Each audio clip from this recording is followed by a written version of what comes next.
What's up, nerds and nerdettes and wee little nerdlings all? It's your buddy Big Johnny G for Two Gun Pixie presents Legendary Gaming. Welcome back, everyone, to another Midday Monologue Monday indeed. And today's monologue, we are going to go, you and me, we're going to go behind the screen, so to speak.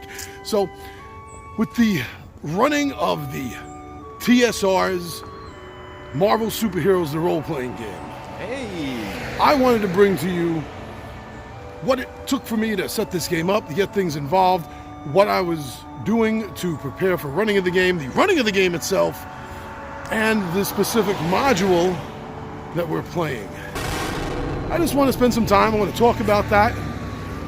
Like I said, get behind the screen with all of you. Get to see my process as a DM, GM, as a comic book role-playing game storyteller, whatever you want to call it.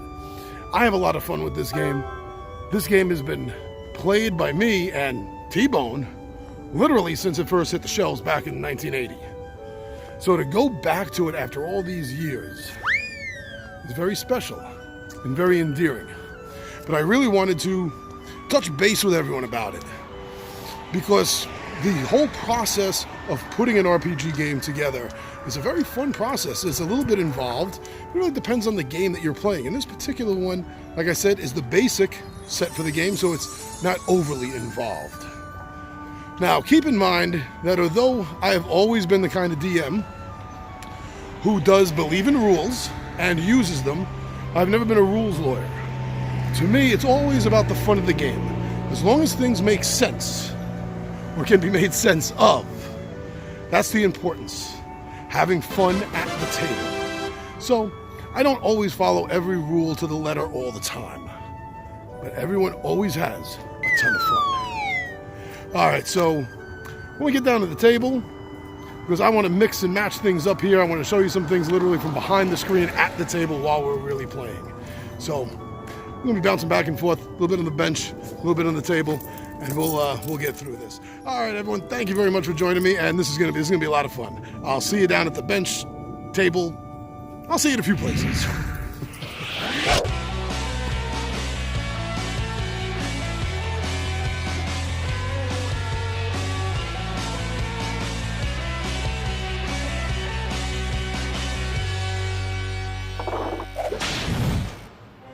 All right, now, first thing I want to do, need to do, or anyone in this position is going to have to do, is decide how we're playing this game.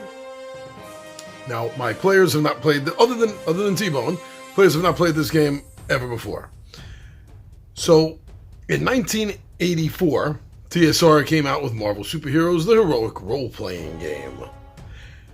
Then 2 years later, they came out with the advanced game. And this is very much similar to the way Dungeons & Dragons Basic is to Dungeons & Dragons Advanced. But at the same time, they're not all that dissimilar games. Very easy to mix, I always found. But the adventure, the modules for the Basic, I always found to be a little bit shorter, quicker to do. So my decision in this is we're going to be running through the original 84 rules, the basic rules, which means I am not going to need anything here from my collection yet, though I do want to build up to that adventure. I got these here, but these are gonna, everything here in this stack is gonna wait. Oh, and if you do have this game and you want to play someone like Doctor Strange, although there are good rules in the rule book for it, and there's a little bit more in the Ultimate Powers book for it, this is the book you really, really need if you want to play a Marvel wizard. Alright, love to do these three modules at some point. Interconnected modules, that'd be really cool. Get to use some high power characters. I got dibs on Strange. Yeah, the Judge's Book, the Player's Book for the Advance. Oh, that's actually from the Basic, but I don't need that either. Don't need any of these. Whew. It's gonna make my DM station uncluttered, that's for sure. Alright, so let's take these and get these off to the side since we are not gonna be needing those. So now going in through the basic, I have a lot of choices. There was a few adventures in that stack that you saw. And here's the basic rules. So I'm going to make sure that the battle book is going to be out in the table and available for everyone.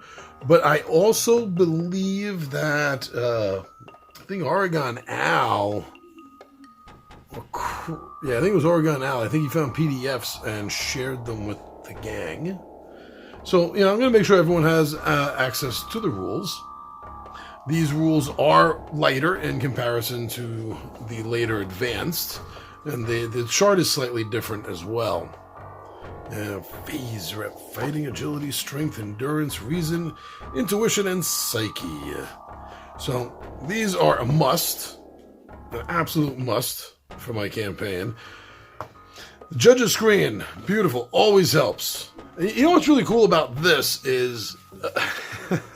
Now remember, this was 1984. It has literally a hero's guide to New York. So if you're playing this game and you don't live in New York, or maybe you do and you don't get out much, this for the time period gives you some great little information, little snippets of actual real life things like the Brooklyn Bridge. Washington Square, as well as things like the Baxter Building and the Avengers Mansion. So it gives you all these cool little write-ups. So I've always found this to be, well, not always. I mean, back in '84 when I had this, I was like, this was like old news to me. But this is kind of cool too. It's like they had the advertisements down here, kind of cool. If you want to pause that and look at it, I found them kind of. Anyway, I won't need this for the game, but the screen is going to be extremely helpful. So I have my chart right here to see the universal table, and then the other side, the flip side, the players will have theirs. And the players will also get a chance to see a map of Marvel Manhattan. Very cool.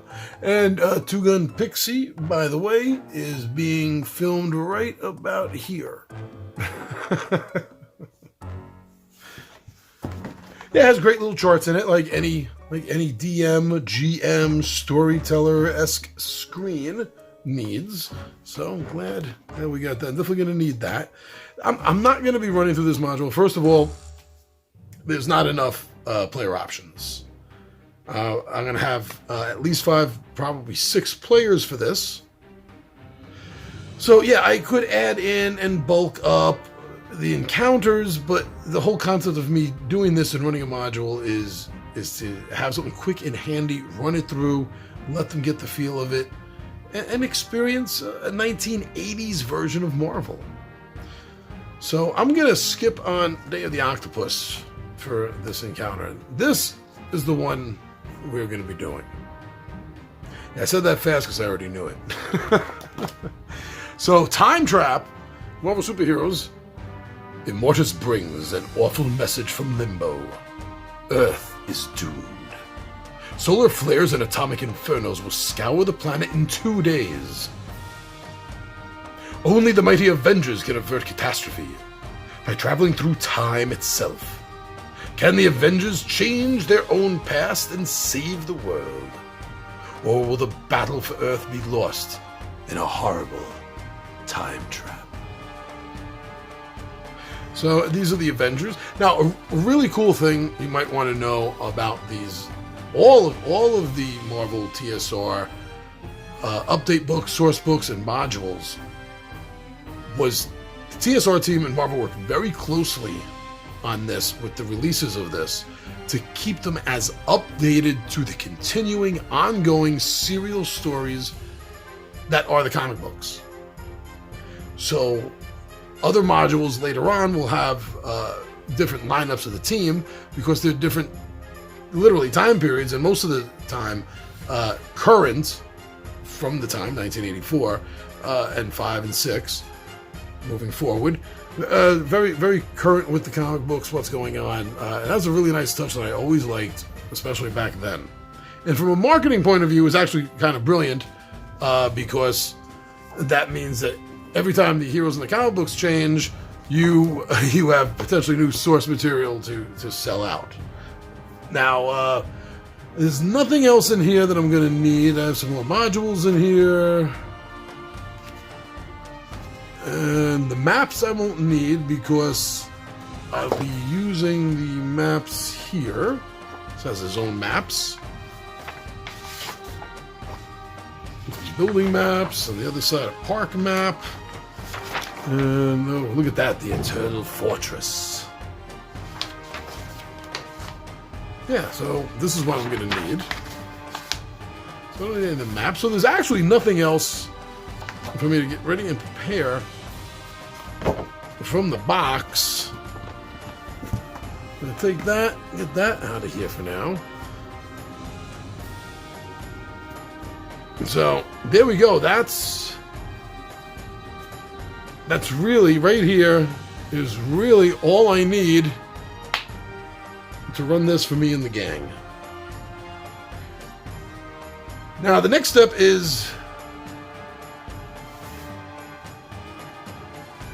who is playing whom. One thing I know is that if we have 5 players instead of 6. I know T-Bone, partly because of his, even though it's been years, partly because of his years of experience playing this game, as well as his absolute love of these 2 characters, I will be letting him play both Vision and Scarlet Witch. But otherwise, we'll have the other players get to choose. Only 2 here would be familiar to most of my players, I think. And that's Captain America and Wasp. Captain Marvel they wouldn't recognize. Yeah, the original Captain Marvel, there she is. Monica Rambeau. Awesome character. Totally love the character ever since she's been on the Avengers. Her ability to transform her body literally into any wavelength of light. And to manipulate and make blasts. Use blasts of that energy. Oh, fantastic. She was a great chairman for the Avengers for a while too. And that actually can also be said about Wasp. Wasp always came up to bat. She was always a great team leader, a chairman of the Avengers. But Star Fox, I don't think many of my players are actually going to know, unless they've looked him up specifically because of this. But he's actually the brother of Thanos. They're both Eternals, grew up on Titan. Not a faraway planet Titan like in the MCU, but in the comic books, actually the Moon Titan is where they grew up together. Star Fox can fly. He's got reasonable levels of resistance, physical resistance, invulnerability. And he's charming. He's really charming. But besides being charming and good looking, he actually has the power to make people happy. Yeah, has this mental power to do that. Here it's called Mental Tickle. So then we got Captain America. So the players are going to decide, and we're literally just going to take screenshots, and they'll be able to play off their camera. Or if they want, I can take a picture and email this to them, and they can make a download, whatever they want, so they have the information on hand. Because this is part of the screen, so I'm actually going to have all of their information on hand for myself as the storyteller. So they're going to need copies themselves. So I've been over this module. I'm going to go over it again. I think that this could definitely be played in one day, because I don't remember the battles being as long as, well, a D&D game's battles can go sometimes. I remember them being a little bit faster, a little bit quicker. Who knows? Maybe I was wrong, or maybe I was right, and that's just not the way we're going to play it this time. We are going to find out. So I'm also going to be needing to grab some 10-sided dice, and make sure everyone has pencils and papers on hand. But that's not all I need to do to get ready, is it? So now, the way the game was originally boxed, set up, and sold was that there were sheets that you could cut out, little standees of heroes. I never liked the way that looked. Never. I always found it to be very, very cheap, very flimsy. And so I just never bothered. We didn't need miniatures when we played D&D, so we didn't need miniatures when we played this when we were kids. But you know what? Now it'd be nice. So what me and T-Bone did was we started a little collection. And what we're going to be doing is we're going to be using the hero clicks to represent each of the heroes, each of the characters. Like Star Fox,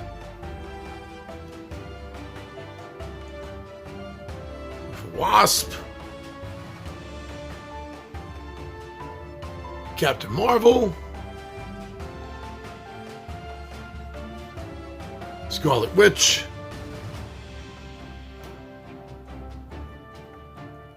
and the Vision. Oh, I also got a tiny little Wasp. So when she shrinks down, at least we can represent that on the board. I had the Captain America, but he's not here. He's actually right now inside the Thanos Rising game box. So I'll have to get him out for game day for that. You got an Immortus. The character sending us off on these missions to save the Earth in the timeline. You've literally got every miniature, HeroClick version miniature that I'm going to need for this module. We got all the bad guys set up and ready to go, like Mimic and Super Skrull, who with Mimic, and by the way, if I needed him for this and I don't, Super Adaptoid, wow, that'd be a terrible trio, triumphant. Drax the Destroyer, yes kids, this is what Drax the Destroyer used to look like. Dragon Man, this is a pretty awesome looking hero click, that's for sure. Yeah, very cool. And there's one more. Don't need this character specifically, but he's gonna fill in for another miniature. Pretty cool. So yeah, they're gonna take up a little bit of room, but in the end, it's gonna be pretty darn cool to look at and play. Yeah, I'm glad me and T-Bone did this. Now, on a side note, I want to make sure that I keep a notebook handy because since I do have a loose plan of how I'd like to progress if they enjoy the basic game, is going through the Avengers game module, then going through the Fantastic Four module, and then the X-Men, and then running them through that Secret Wars adventure. Ultimately, I'd like to do that. So because of that, there's a few notes that I'm going to want to keep. I'm going to want to keep around. So I'm going to want to keep a notebook on hand, particularly to keep notes on Immortus and the Captain Marvel and Captain America characters. And that's just for me. That's not for the players. But so it's really going to be about it. And I'm ready to go with this. I'm really excited. I got the hero clicks ready, got the screen up, got the books out, and this could happen now if they walked in the door, but that's not going to happen now. It's a little bit late. We all got shit to do tomorrow, so real life calls. All right, so so that is my little behind the screen. That's what I'm doing to get ready. And if this is successful enough with the players, and they're definitely going to want to continue it, maybe I will do some more of these if you have questions about it, or you just think it's nice to hear, the DM process out loud. Let me know. All right, everyone, so thank you for checking me out. Thank you for checking Two Gun Pixie out. Thank you for checking us out. Very cool of you all indeed. I'm your buddy Big Johnny G for Two Gun Pixie Presents Legendary Gaming, and my friends, I am out of here.